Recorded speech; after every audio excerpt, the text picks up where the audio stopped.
धनगर टाकळी येथे अवैध रेती उत्खननाविरोधात आंदोलनाचा इशारा। कारवाई न झाल्यास 1 एप्रिलपासून राजकुमार सूर्यवंशी यांचे आमरण उपोषण। पूर्णा तालुक्यातील मौजे धनगर टाकळी, कटेश्वर, कानेगाव व सातेगाव येथील गोदावरी नदीपात्रात मोठ्या प्रमाणात सुरू असलेल्या अवैध रेती उत्खननाविरोधात भ्रष्टाचार विरोधी समिती आक्रमक झाली असून संबंधित धक्का मालकावर तात्काळ कार्यवाही करावी, अन्यथा 1 एप्रिलपासून आमरण उपोषण करण्याचा इशारा देण्यात आला आहे। याबाबत जिल्हाधिकारी परभणी, उपविभागीय अधिकारी गंगाखेड, तहसीलदार पूर्णा व पोलीस निरीक्षक पूर्णा यांना निवेदन देण्यात आले आहे।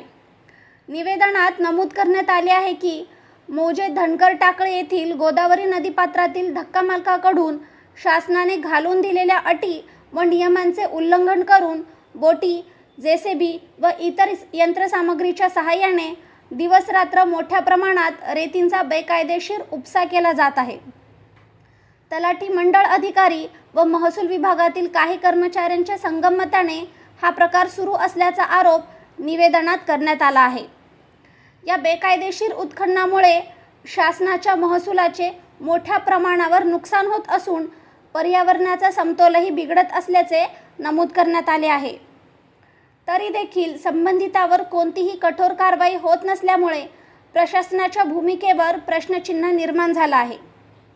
सदर प्रकरणी तात्काळ गुन्हा दाखल करून यंत्रसामग्री जप्त करावी, परवाना रद्द करावा व अवैध रेती उत्खनन कायमस्वरूपी बंद करावे, अन्यथा 1 एप्रिल 2026 रोजी तहसील कार्यालयासमोर आमरण उपोषण करण्यात येईल, असा इशारा भ्रष्टाचार विरोधी समितीचे राजकुमार सूर्यवंशी यांनी माध्यमांशी बोलताना दिला आहे। तहसीलदार साहेब यांना लेखी स्वरूपामध्ये निवेदन दिला असता त्यांच्या पत्राच्या आदेशानुसार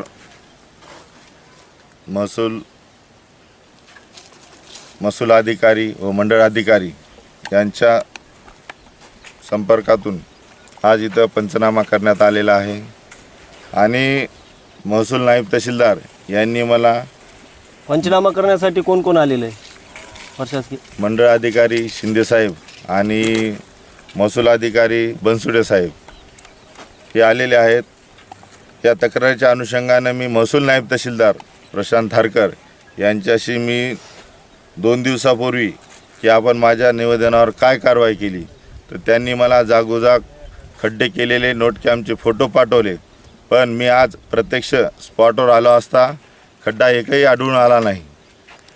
त्याच्यानंतर जे आज महसूल अधिकारी आणि मंडळ अधिकारी आले होते त्यांनी 3 रस्ते आहेत नदीला येण्यासाठी, तर त्या ठिकाणी 2 ठिकाणचे खड्डे एका ठिकाणी दोन रस्त्याला खड्डा केलेला आहे, फक्त एका ठिकाणी जे करून खड्डा लगेच बुजवता येईल।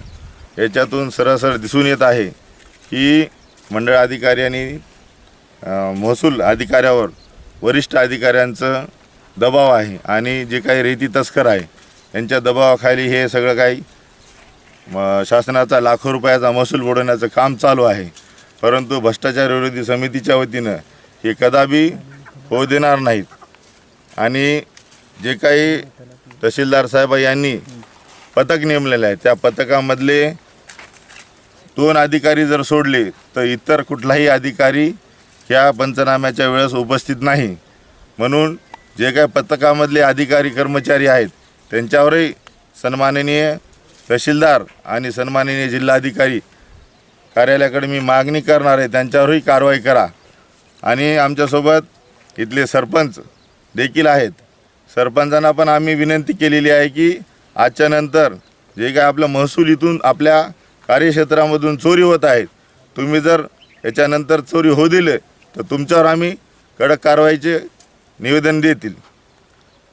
आणि लवकरच जर का पूर्णा महसूल तहसीलदार आणि बोतीकर साहेब जर या कामाकडे लक्ष न देता संबंधित जे कोणी दोषी आहे त्याच्यावर कारवाई जर नाही केली तर लवकरच आम्ही विभागीय आयुक्त कार्यालयाला तक्रार देऊ आणि अन्नत्याग उपोषण करू।